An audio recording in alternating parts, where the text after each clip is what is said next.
Rade, good morning. Happy New Year to everybody. So I am here and I'm back on the road, currently in Phoenix, Arizona. And I'll be in Tucson by around the 10th. And then I have a little program in Tucson on the 25th or so. And I was going to do some more blog entries. I'm also working on some more book things. The workbook should be out in a few weeks. They're still doing the final edits on it. The first book is already out. It's on Amazon. And yeah, everything's going along pretty good. So here we go. So what we're going to do is I'm going to do 2 blog entries again because they're shorter ones. And they're from about a year ago, from January 22nd of 2025. Okay? And so where this was, I just got back from Mexico. And I was actually just in Phoenix again because I'm pretty much following right along the same track that I followed last year. So, here we go. Blog entry 159, and that's from January 22nd of 2025.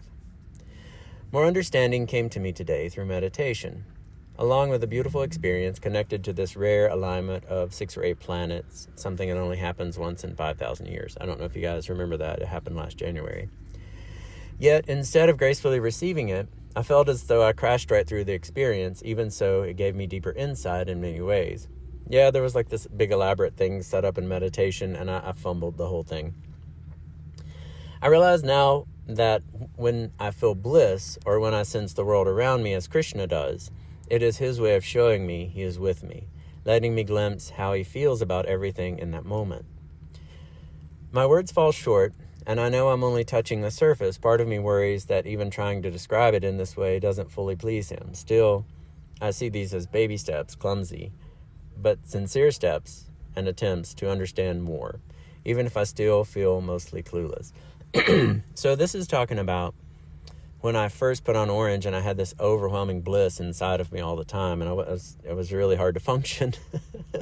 And it really just started overwhelming me, and I couldn't figure out what I needed to be doing, and it was really hard for me.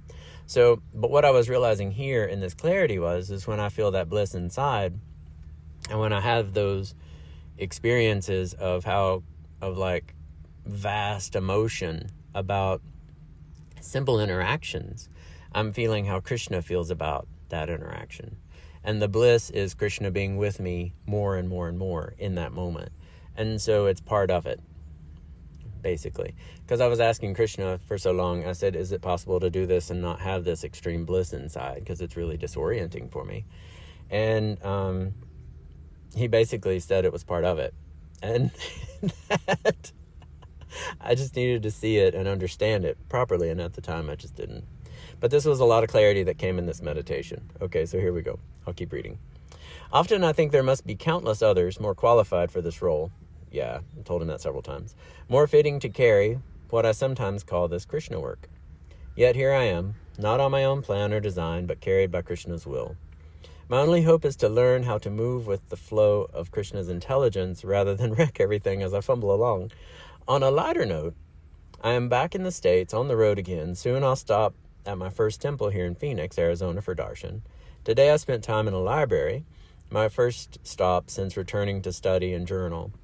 It felt like a soft, quiet place of refuge, a gentle reminder that even in the midst of uncertainty, Krishna provides small havens of peace along the way.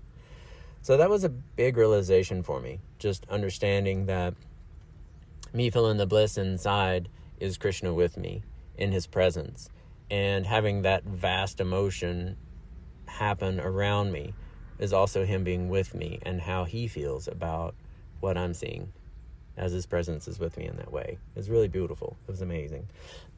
Okay, so here's the next one. Blog entry 160. And this is from January 23 of 2025. Okay?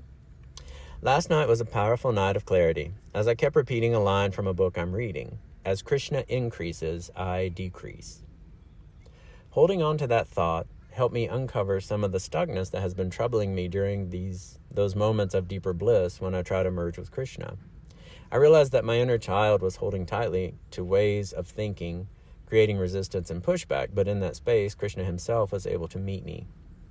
to meet my inner child and speak with him and gently soothe him, allowing a new level of healing to unfold.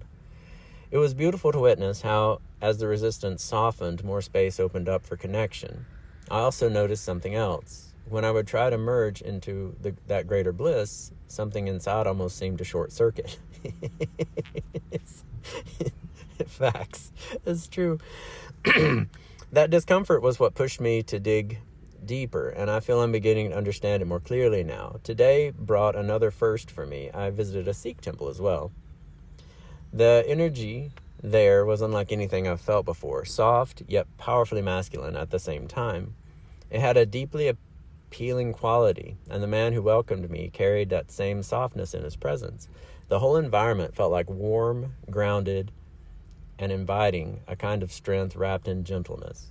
It was really amazing seeing the two things exist simultaneously, like so much softness, but yet with masculinity, in the way that the two were together at the Sikh temple. It was wild. And the energy and the fellow I met and the overall experience in different ways. Yeah, it was really cool. So the other blog entries are pretty much the same. It was learning to navigate that bliss inside and the feelings and emotions around me of what's going on that Krishna has. But that's also what's really interesting too, as I look back on it now. That is the sannyas thing, where the sannyas, when connected with Krishna in this way, they're living in the divine world inside, but yet they're here physically in the physical world. And so as I look back on it now, I can understand it more, and I have an idea of what it's about more and why it works that way. So a lot of the experiences that I've been mentioning, where recognizing the souls in others, like when I go to a new place, every time I get there, I feel like I'm going home. So like when I got to Phoenix from San Diego, I feel like I just got home. When I get to the next town, it'll feel the same way. When I hang out with people, they feel familiar because I'm seeing their souls, not so much just the material person. And so all of that is more and more aspects of the divine world.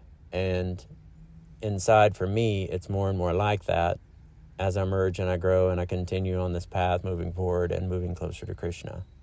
And it's really profound, and it's really amazing. And it's challenging, but it's really worth it. Yeah. Okay. Yeah. All right. Yeah. That's pretty much all I have to say on that one. I hope everybody's doing well. Thank you so much for following along. Sorry it's been a few weeks since I got a video put up, and just busy with the holidays and hanging out with friends in San Diego. But thank you so much for following along. Thank you for tuning in. Have a great rest of your day. Radhe, Radhe, Radhe, Radhe, Radhe. Radhe, Radhe, Radhe, Radhe, Radhe. Radhe.